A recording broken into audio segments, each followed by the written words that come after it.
Happy birthday, Jesus, and happy almost New Year, Grande Alive. Get out your bottle rockets and resolution pads. It's your weekly Newsish Roundup, brought to you by... If you're like me and New Year's Eve means Bailey's and a good book at home, don't be. This year, get out of your house and head down to the Grande New Year's Eve block party this Sunday on Adams Avenue starting at 10 p.m. There's going to be burn barrels, a scavenger hunt in local businesses, plus a big old ball drop with the chiming in of the new year. Now, I talked to Ashley O'Toole, the coordinator of the event, and he said it's important to everyone get to events like this because it's an opportunity for, well, everyone to get together and be at peace. Also, first prize for the scavenger hunt is 100 big ones. 100 big ones! 100 big ones, Grande Alive.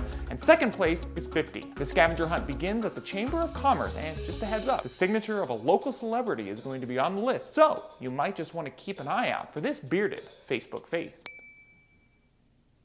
This story was brought to you by...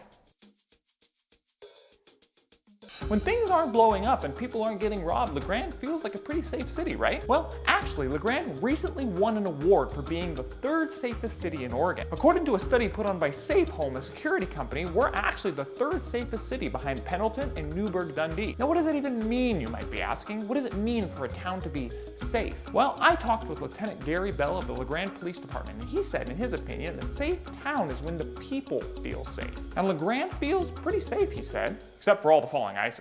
The reason he said that crime like the recent robbery string surprises us is because our town does normally feel safe. And how do we keep Grande feeling safe? Well, Lieutenant Bell said, get to know your neighbor. Hi, my name is Bob, and I'm not a rapist. My name is Phil, and I'm also not a rapist. I'm glad we live near each other.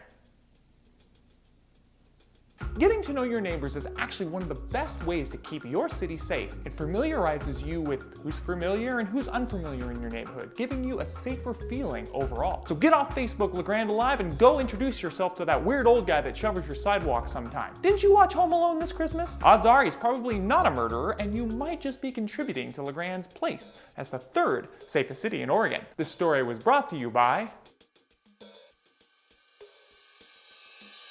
And one last update, according to the Observer newspaper, the lack of parking problem at Central School has been solved. How? They're gonna tear down the high school tennis courts and build more parking there. But I love tennis, well, That's okay, creepy ski goggles man. They're rebuilding the tennis courts in the place where the old Central School was located. Once they get rid of all the asbestos, that is. Grande Alive will have more on this story as it develops. This story was brought to you by... That's it, guys, your weekly New Year's Newsish Roundup all done and wrapped up like a late Christmas present, which I'm sure a few of you have. One more big shout out to our sponsors.